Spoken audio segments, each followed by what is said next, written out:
DSFL 6, Week 17, the league to determine the greatest dynasty of all time. 256 games, and it comes down to this. The 2000s Tampa Bay Buccaneers are the best defense in the league, and they proved it against Atlanta. Tampa wins the ball game 31-17.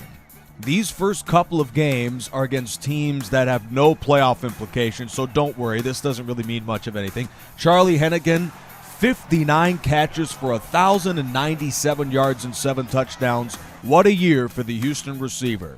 Meanwhile, with the 80s Redskins and also the 40s Eagles, Philadelphia shut out in the regular season finale. Pitholz makes the grab on the final play of the season.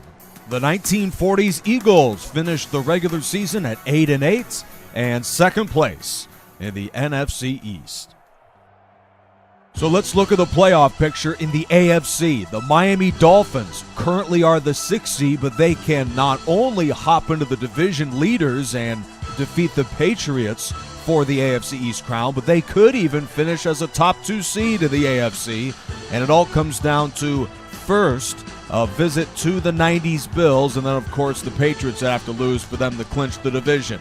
Nate Odoms of Buffalo, 3rd pick of the year, first return for a touchdown. That helps the Bills jump in front 21-14 going into the fourth quarter.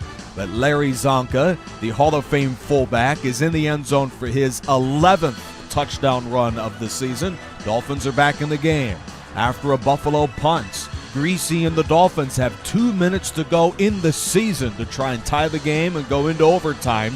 And Hall of Fame wide receiver Paul Warfield is in the end zone for his 6th touchdown of the season, and we indeed are going to OT. The Dolphins of the 1970s, for all of their great players on that no-name defense, well, this offense was pretty good too. They're ranked 3rd in the league in yards, and this offense delivers in overtime. 4th and inches conversion, and Garo Yepremian wins the game on a drive that used up 5 minutes and 14 seconds. What a possession for the Dolphins, who knock out the Bills, scoring 17 unanswered to win the game in overtime, 24-21. So now as we look at the Miami Dolphins, they are atop the wild card. They've clinched the playoffs with their win over Buffalo. They can leapfrog New England for the top spot in the entire conference if the Patriots are to lose. Indianapolis and Pittsburgh just behind them. They are rooting for a New England loss against these Jets to have a chance for the number 1 seed.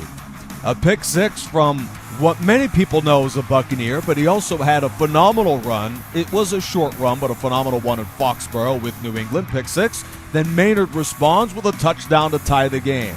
He was the AFC Offensive Player of the Week, the Hall of Famer from UTEP with a phenomenal performance. Rob Gronkowski, the Hall of Fame tight end from Arizona, was pretty good too. He reels in the touchdown to clinch the game for the 2010s Patriots, and New England is the top seed in the AFC. Meanwhile, from Lucas Oil Stadium, the 2000s Colts clinched the 2 seed with a victory against division rival Jacksonville. Nate Schroen Means would not be denied his first of 2 touchdown runs on the day. It was a disastrous 3 quarters of football for Indianapolis as this special teams fumble leads to another Means touchdown run. The Colts had a phenomenal fourth quarter comeback, but it was too little too late. Our final score is 24-14. 1970s Pittsburgh Steelers, the 1940s Cleveland Browns. We are going to overtime from Paul Brown Stadium. Cleveland's the top offense in the DSFL 6 is led by one of the great quarterbacks of all time, Otto Graham. 64% completions in the DSFL 6 for 4,182 yards, top 5 in the league, 22 touchdowns, and 9 interceptions. What a drive to begin overtime for Graham and the Browns. 13-10 Cleveland. Pittsburgh took a little too much time. This is the final play of the game. A short throw for a gain of 7. Madden is Madden yet again. Why wouldn't you throw to the end zone or use a timeout? So Pittsburgh, they didn't change any of their playoff position. They're still the 3 seed going into the DSFL 6 playoffs. So no matter what happens, the winner of the AFC West will be the 4 seed in the AFC playoff. Fred Biletnikoff had a fine performance today, and the Ghost went to the post twice for 2 touchdowns. That's the Hall of Famer Dave Casper. This one gives the Raiders a commanding 14-0 lead. And with the onside kick recovery from Mike Siani, the Raiders clinched the win over Denver. And the 1970s Raiders are the AFC West champions, 30-23 over division rival Denver. So now with the updated AFC playoff picture, seeds 1 through 6 have been finalized, and the only thing up for grabs is the 7 seed. Ravens make the playoffs with a victory and also a Kansas City loss today. First order of business, Baltimore needs to beat the quote-unquote worst team of the DSFL 6. The Bengals have been scorching hot in the month of December, 3-12 Cincinnati. The Bengals committed 5 turnovers on the day, giving them 27 on the season, just behind Philadelphia for the second most in the DSFL 6. A horrible start to the game for the Bengals, but the Ravens' offense continuously couldn't capitalize. Carr with the interception here, a clipping penalty from Jameel McClain wipes out the touchdown return, and then Collinsworth finds the end zone. Early in the third, Bengals are up 14-10, and then Esiason finds Ira Hillary once in the end zone, and then off platform he finds him twice in the end zone. And the Bengals come all the way back and overcome 5 turnovers in the game to defeat the Ravens and put Baltimore out of the playoffs. The Bengals had an incredible finish to the regular season. So with that Ravens loss, the 2010s Chiefs are playoff bound regardless of the result of this game, and they must have caught wind as they laid an egg, especially in the second half, low with this long touchdown. Tyreek Hill is the all-time receiving leader in the DSFL 6. Meanwhile, San Diego's John Hadel, first in passing with 4,242 yards this year. The Chiefs are 8-8, but playoff bound as AFC's 7th and final seed. The 2010s Saints are the 3 seed with a win, a 4 seed with a loss, and a Green Bay victory. Reggie Bush with 204 carries for 1,004 yards and 9 touchdowns was brilliant for the Saints, the reigning Heisman Trophy winner out of Southern California. Great game late in the fourth quarter, but this Vaccaro pick 6 clinches the New Orleans 3 seed in the NFC. Saints 23 and the Panthers 16. The entire DSFL 6 season comes down to this for the 1960s Green Bay Packers. Win or go home for Green Bay at 9-6. Chicago needs a win and a Detroit victory in order to make the playoffs. First, they've got to beat Green Bay in Soldier Field. Herb Adderley, the Hall of Fame cornerback, is tied for the DSFL 6 lead with 6 interceptions on the season. His only one return for a touchdown gives the Packers a halftime lead. There's a look at the 6 picks for the Hall of Famer from Michigan State. In the third quarter, 10-6 Packers. Hornung is in the end zone. That's his 5th rushing touchdown of the season. His backup, Jim Taylor, has 8-2 for Green Bay's running game. But the passing game's pretty good, too. There's Ron Kramer, the tight end, in the end zone in the fourth quarter for the Packers, who can start to feel it here in Chicago. Then Luckman on 3rd and goal is picked off by Hank Greminger, and that seals a Green Bay win. Packers are the division champions at 10-6. So the 40s Bears are out of the playoffs at 8-8. Meanwhile, we have one more team to get into the postseason, and that will take place at Ford Field. The Vikings and the Lions. Winner of that matchup goes into the playoffs, and the loser is out. Simple enough. It's Minnesota and Detroit, 70s Vikings, 50s Lions. We saw only 3 kickoff return touchdowns the entire season. This is the final one. The running back out of Indiana, Gene Jedman, brings it all the way back. Lions take the lead 7-0, and a resounding 20-3 lead for Detroit in the fourth quarter. And Fran Tarkenton, the Hall of Famer, had a dreadful performance. Incomplete here. Yale Larry knocks it away, and the 50s Lions are playoff bound. Detroit is the 7th seed unless Seattle loses later today. All right, we got Baker 85 on the field with these brothers 20-11. Giants take the lead. 17-3-9-1 out of 827 by 465 by 32. This project is brought to you by 1920p by 1080 at 32 frames. 29.97 frames per second. Thank you, ladies and gentlemen, for enjoying. Weed's a hell of a drug. Okay, sorry about that. The Giants' NFC Offensive Player of the Week is their quarterback, Phil Simms. He launches 4 touchdown passes on the day for New York.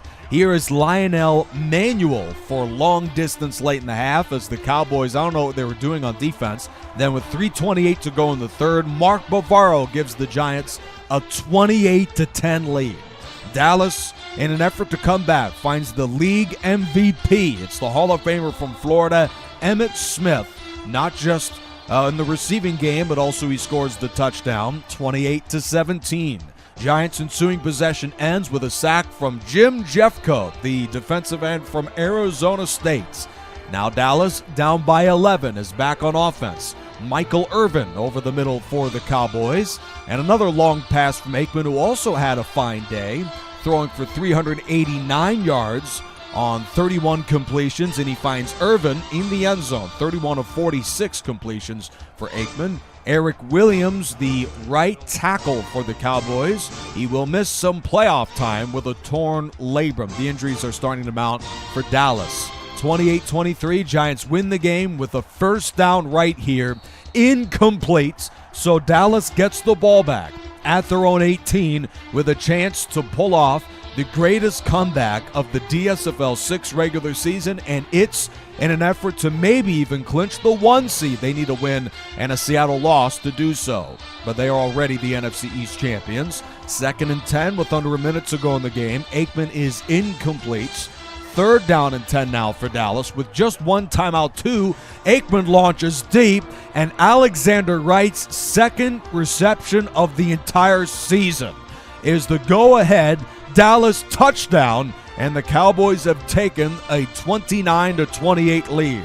What a throw to Wright, and Aikman delivers late in the ball game. So the Giants now, of course, out of the playoffs, but they'd love nothing more than to knock out their division rival. That's incomplete, knocked away by Ken Norton. 4th and 1, this for the Giants in the game. Simms throws short, and that's incomplete, knocked away. And the Dallas Cowboys mount the greatest comeback of the entire season, 28-10. They score 19 unanswered points to win the ball game. Frustrating loss for the New York Giants of the 1980s.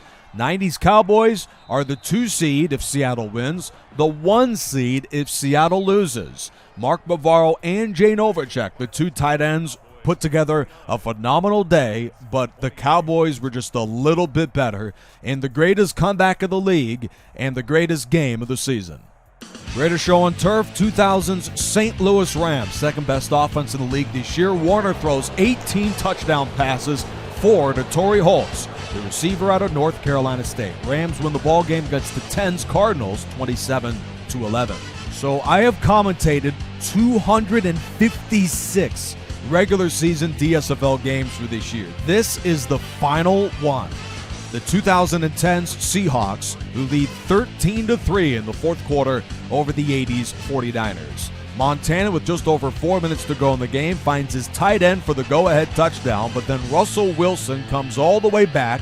There's the tight end, Zach Miller, inside the red zone, and then Marshawn Lynch with 1:26 to go in the ball game. It does give San Francisco a chance on the offensive end. Under a minute to go, they face a 3rd and 13.